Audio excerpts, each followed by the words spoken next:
Moupia village কিচেনে আপনাদের স্বাগত। আজ আমরা বানাতে চলেছি ফুলকপির ডাঁটার চচ্চড়ি। তাই জন্য আমরা কেটে রেখেছি ফুলকপির ডাঁটা, বেগুন, আলু, শিম। আপনারা চাইলে আরও কিছু সবজি দিতে পারেন। এটা খেতে খুব সুন্দর লাগে। দেখুন আমার কড়াই গরম হয়ে গিয়েছে। এবার আমি তেল দেব।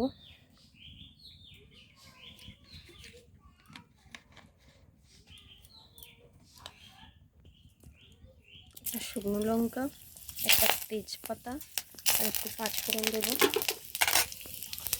তারপরে পেঁয়াজ দেবো, পেঁয়াজ কুচি ভালো করে নেড়ে তারপর আমি সব সবজিগুলো দিয়ে দেবো।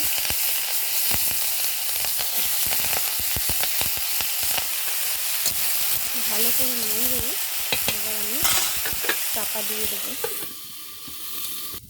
এবার আমি দেখবো, দেখুন সবজিটা ভাজা হয়ে গিয়েছে। এর মধ্যে আমরা স্বাদ মতো লবণ, হলুদ গুঁড়ো এবং লঙ্কার গুঁড়ো অল্প করে দিয়ে দেবো। দিয়ে ভালো করে নাড়াচাড়া করবো।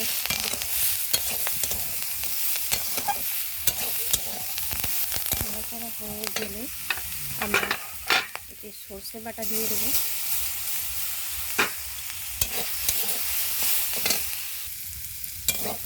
এরপর আমরা একটু জল অ্যাড করবো। আমার শাশুড়ি যেহেতু সর্ষে বাটাটা পছন্দ করে না, তাই সর্ষে বাটাটা অল্প দিয়েছি। এবার আমরা এটাকে ভালো করে নেড়ে চেড়ে নিয়েছি। কিছুক্ষণের জন্য চাপা দিয়ে দেবো সবজিটা সেদ্ধ হওয়ার জন্য। দেখুন তরকারিটা হয়ে গিয়েছে। এবার আমরা স্বাদ মতো একটু চিনি দিয়ে দেবো। তারপর নেড়ে চেড়ে নামিয়ে নেব। দেখুন আমাদের রেডি ফুলকপির ডাঁটার চচ্চড়ি। আপনাদের যদি ভালো লাগে তাহলে আপনারা বানিয়ে খেতে পারেন। আর আমাকে অবশ্যই লাইক, কমেন্ট অ্যান্ড সাবস্ক্রাইব করুন। টাটা।